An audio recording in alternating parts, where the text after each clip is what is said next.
Hello, my name is Flua and welcome to today's fashion video. So, today I want to talk a little bit about the importance of costume design.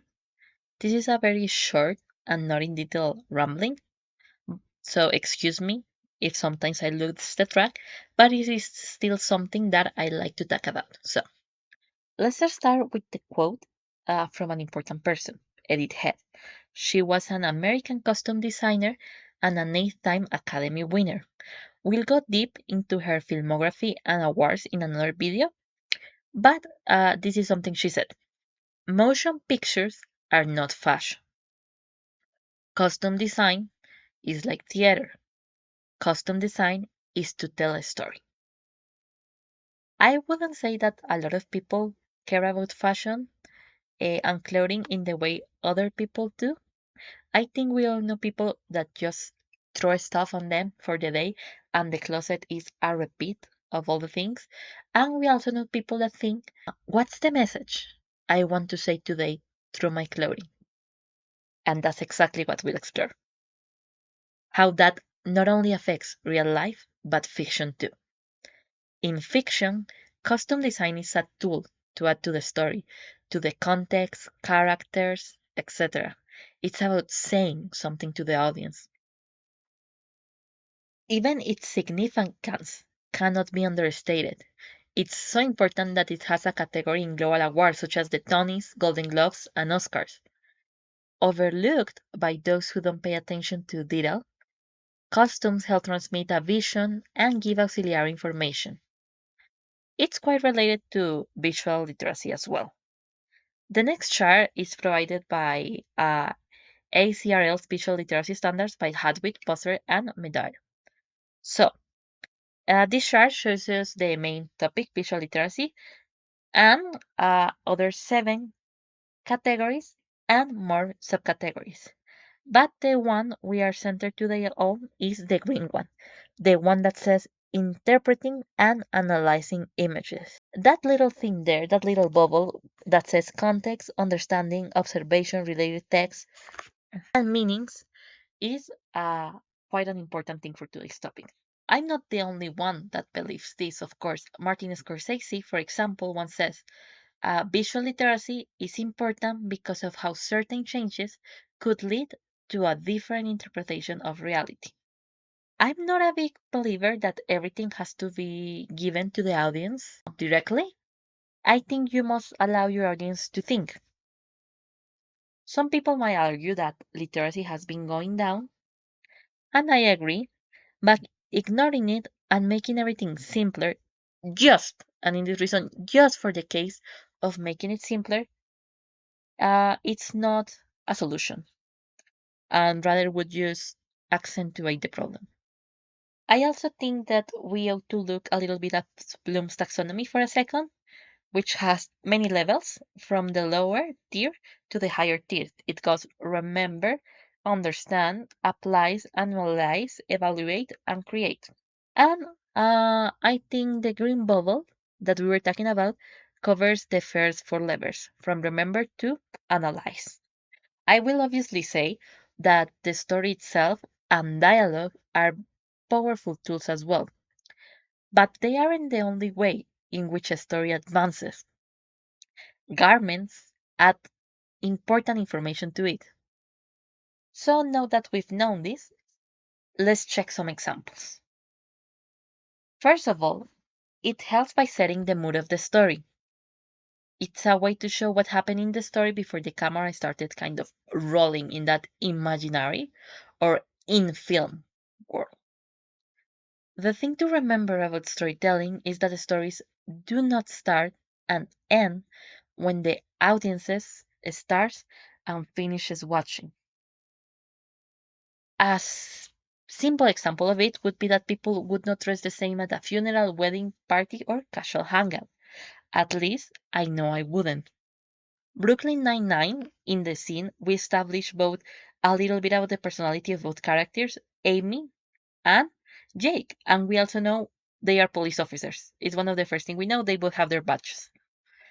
The same happens in Bridgerton, where the first scene when one of the Featherington sisters is being corseted down. And it tells us that is what is expected in society of figure.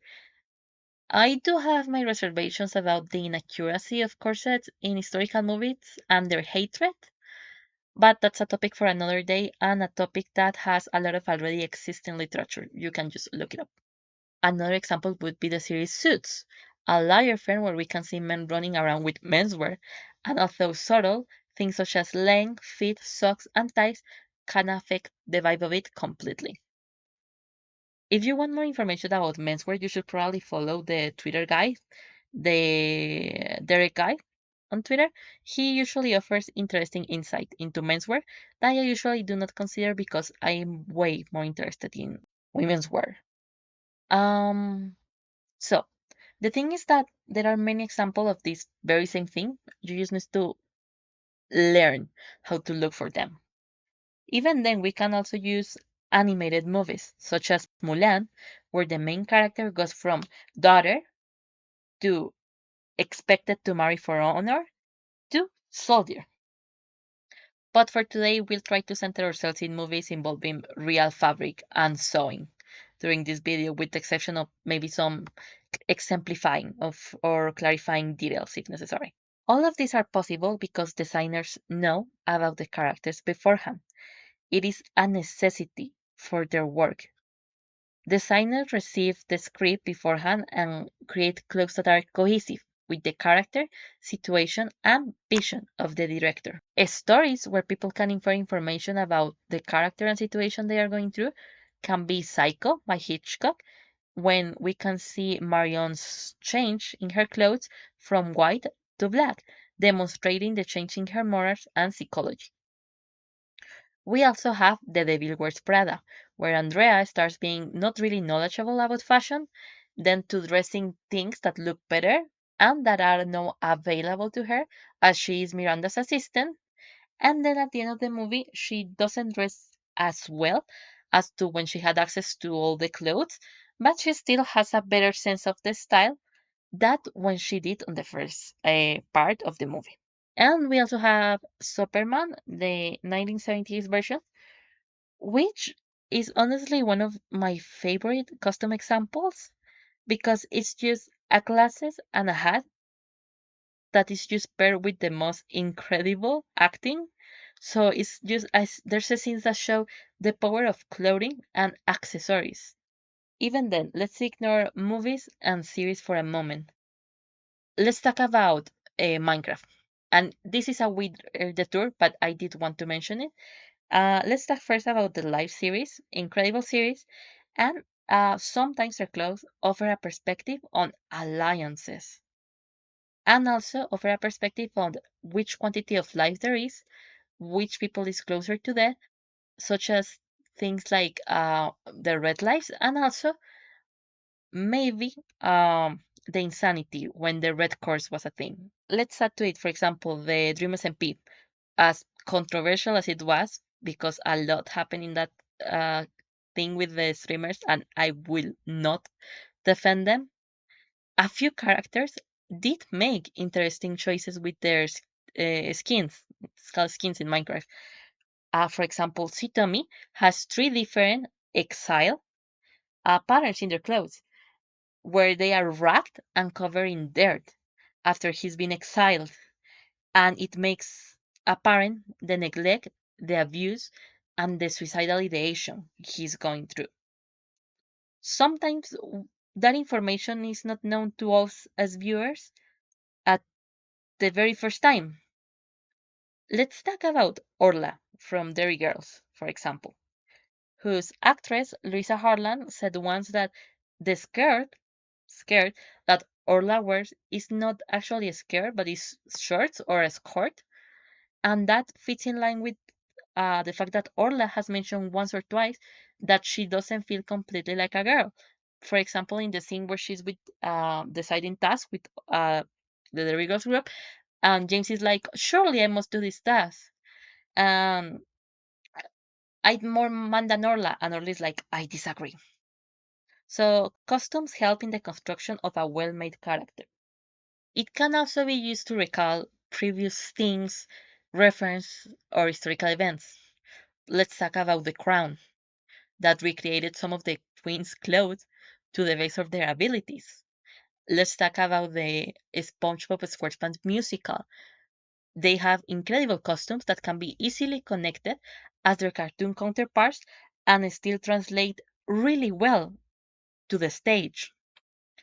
All of this not only helps define characters and the world, but construct the final product. They can also be used to create a show inside the world in the movies. For example, Jojo Rabbit, that uses shoes to indicate the date of a parent to her child. Or The Hunger Games, when Katniss becomes the girl in flames after wearing the fire dress, and the Mockingjay becomes a sign of rebellion.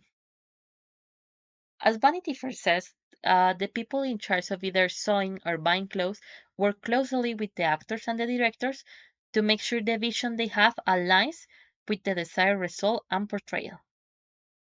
Another point that can be raised is the importance of clothing in world building. Wardrobe decisions affect the world in which the story is told, the one where it takes place. For example, a costume locates a story in a place, time, and culture. The costumes can take a place in a fictional place like Avatar, Hogwarts, in Harry Potter, or Star Wars. They can also take place in the real world.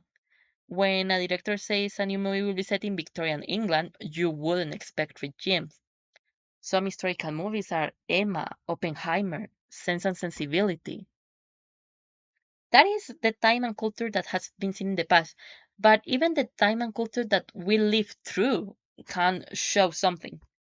For example, stories that probably will be set in the pandemic, if there is anything made, must surely include surgical masks and N95s.